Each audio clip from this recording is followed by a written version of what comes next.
olha só como é que funciona aqui. Eu vou produzir corrente elétrica através da luz e vou produzir água através da luz. Claro, através da combinação de elementos químicos. Por exemplo, eu jogo bem aqui, ó, esse elemento bem aqui nesse meio. Hidrogênio.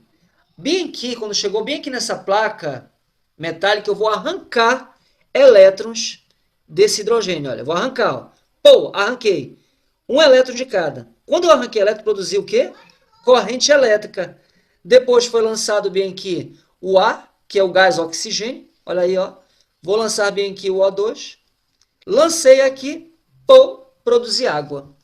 Olha que legal. Entendeu o que aconteceu? Mais uma vez. Com a luz eu vou produzir corrente elétrica e vou produzir água. Ou seja, não vou produzir fumaça, não. Não vou produzir. Qual é a vantagem do efeito fotoelétrico? Que ele não produz fumaça. Qual é a vantagem da fissão nuclear, das usinas nucleares por aí? Porque não produz fumaça. Não contamina o planeta com aquela fumaça. Entendeu? Essa que é a vantagem da usina nuclear. Essa que é a vantagem do efeito fotoelétrico. Porque não tem fumaça para explosão. Não tem fumaça bem aqui, ó, também para eu arrancar esse elétron. Repara só, que eu tenho um fóton. Quando chega bem aqui, imagina que esse marca-texto seja a luz. Eu vou lançar a luz bem aqui, ó. Vou lançar a luz bem aqui, vou lançar a luz, vou arrancar esse elétron. Pá, pá! Um fóton arrancou um elétron e dois fótons arrancou dois elétrons. Aí ele veio e produziu essa corrente elétrica bem aqui. E ali, essa corrente elétrica vai acender essa lâmpada, esse hidrogênio bem aqui vai entrar em contato com o oxigênio e vai produzir a água, tá bom?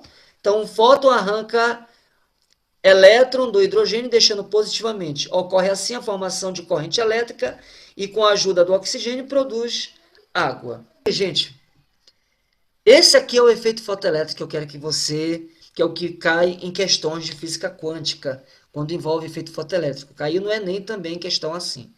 Pouco, mas caiu. Olha só, importante. Até porque isso aqui faz parte do teu conteúdo programático. A intensidade da luz é proporcional ao número de porções de energia contido num feixe luminoso. Gente, o que é intensidade, gente? Intensidade significa dizer que é a... Intensidade é o quê? Força. Se eu estou dizendo que a luz tem uma grande intensidade, uma alta intensidade, eu estou dizendo que se tem intensidade, tem força. Uma lanterna que tem força, que tem intensidade, é porque a lanterna ela tem o quê? Ela tem brilho. Tu entendeste? Tem brilho. Então aqui, força significa brilho. Se eu tenho uma lanterna com brilho, com força, com intensidade, é isso que vai determinar o arranque de elétron? O que você acha? Você acha que a força determina o arranque dos elétrons? Não, não é a força que determina o arranque dos elétrons. Não é o brilho da luz que vai determinar. Olha só, chega, brilha aquele vermelho. Olha como aquele é um brilho azul, um azul bem brilhante, né? Aquela lanterna toda poderosa.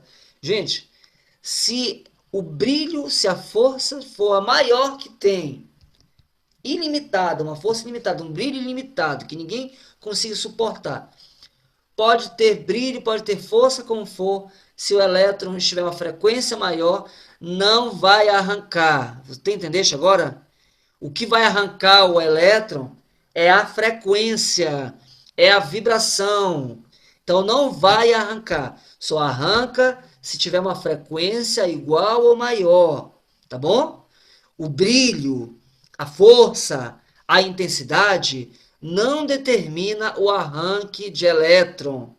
O que vai determinar é a frequência. Mas o que o brilho vai determinar?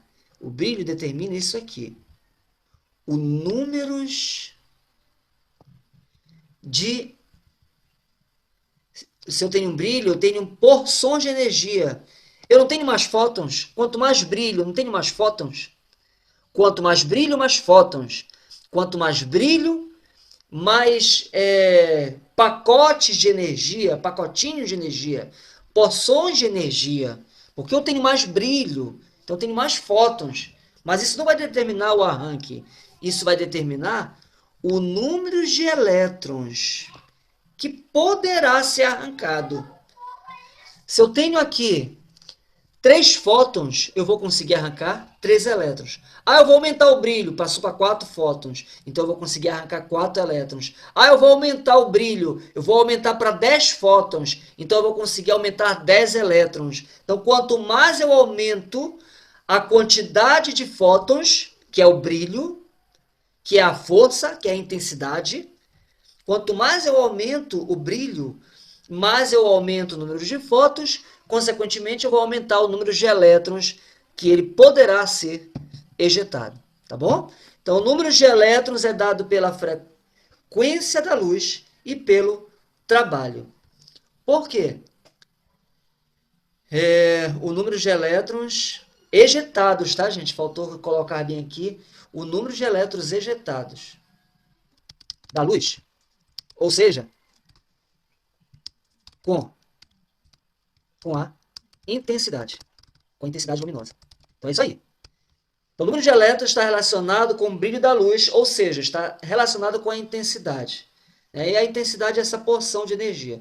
O trabalho necessário para arrancar o elétron depende da natureza do metal e da qualidade do recipiente. Faltou só um quarto caso.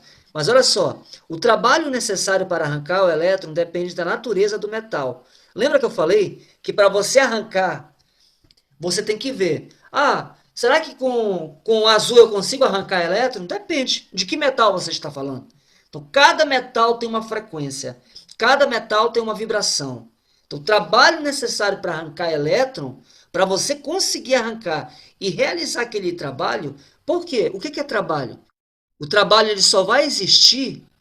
Quando é que o trabalho vai existir? Só existe se tiver deslocamento. Se você empurra alguém, aquela pessoa não sair do lugar, você não trabalhou nada. Seu trabalho foi 0, porque você não deslocou. É força de deslocamento, FD. Só consigo arrancar, então, se eu realizar um trabalho. Se eu arranco, tem deslocamento, tem força, então tem trabalho. Para eu conseguir arrancar aquele elétron, é necessário o quê? Saber qual é o metal. E, posteriormente, saber qual é a frequência daquele metal. Para ver se eu consigo realizar trabalho para arrancar elétron e produzir corrente elétrica. Por exemplo, no shopping, como falamos ainda há pouco, foi necessário que, para ocorrer o arranque do elétron no shopping, é necessário o infravermelho do teu corpo. A frequência é de infravermelho para abrir as portas do shopping.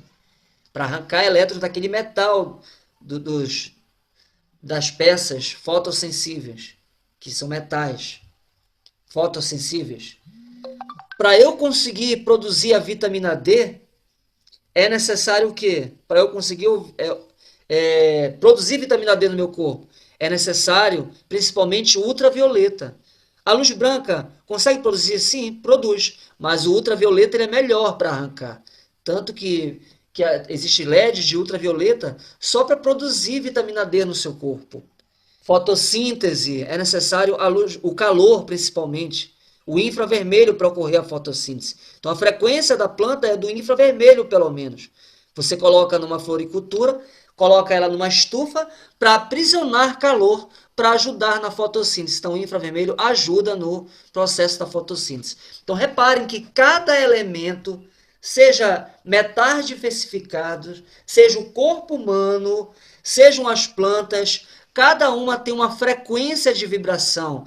E para você conseguir arrancar elétrons dessa substância, você tem que ter uma frequência para que você consiga realizar trabalho. O trabalho necessário para arrancar o elétron depende da natureza do metal e da qualidade da superfície. Claro, se for uma superfície também muito ondulada, com muito atrito, também isso pode impedir a saída desses elétrons.